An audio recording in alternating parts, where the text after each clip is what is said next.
Toc toc, bonjour de Vainé, nous sommes le vendredi 5 juillet. Je suis toujours algivasculaire de la face, céphalée suicidaire. J'ai le syndrome de Raynaud aussi. Et quand on doit jouer soi-même les apprentis sorciers, c'est pas évident. Oui, il y a eu beaucoup de vent hier, ceci explique cela. Quand on se lève au milieu de la nuit, parce que madame veut plus dormir, et puis qu'on a l'œil collé, le nez bouché, enfin bref, les aléas. J'ai donc appris grâce, malheureusement, envers leur tout. Oh, je vais avoir du mal. J'ai fait le triste constat qu'avec tous les traitements essayés, toutes les molécules essayées, tout ça, ben, ça n'avait juste fait qu'empirer et mon AVF et mon syndrome de Raynaud. Il est à un stade très avancé. Euh, il ne part plus, hein, pas sûr, parce qu'il reste tout le temps. Mais il a des pics de crise, comme on appelle ça. D'où les fois où je suis la peau jusqu'à brûler, où j'ai des cloques d'infection, etc., etc. Malheureusement, j'ai mes ongles aussi qui ont pris. Euh, ils étaient collés, ils relevaient comme ça.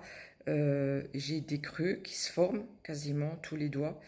J'ai une différence de couleur aussi. J'ai une différence de texture aussi.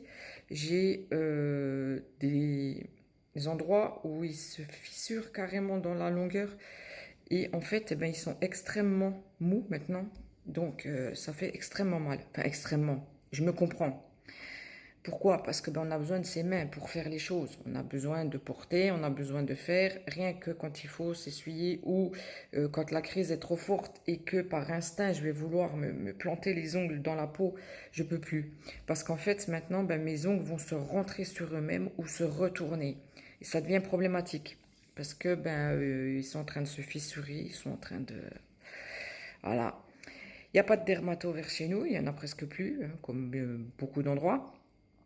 Et le dernier que j'ai vu, pardon, m'a pris littéralement pour une toxico. Donc, j'essaye de faire avec les moyens du bord. C'est pas évident.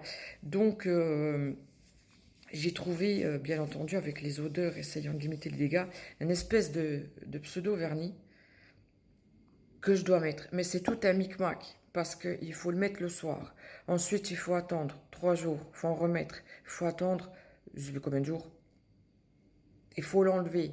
Il faut attendre un jour. Il faut l'enlever avec dissolvant spécial sans acétone. Il faut l'enlever. Il faut attendre un jour. Il faut remettre. Il faut attendre. Enfin bref, tout ce micmac pendant 4 semaines.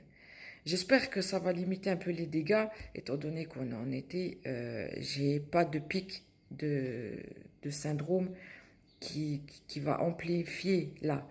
Je vais avoir les doigts violets, bleus, tout ça, mais plus en pic comme en hiver ou en automne. Donc, on n'a pas le choix, on essaye de faire soi-même, mais c'est quand même pathétique d'en arriver là et de devoir jouer les médecins, les infirmières, enfin bref, d'essayer des choses afin de limiter les dégâts.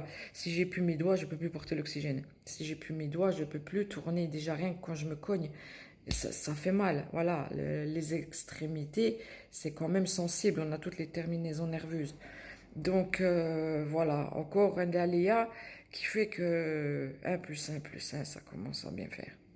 Donc voilà, il est même pas à 8 heures.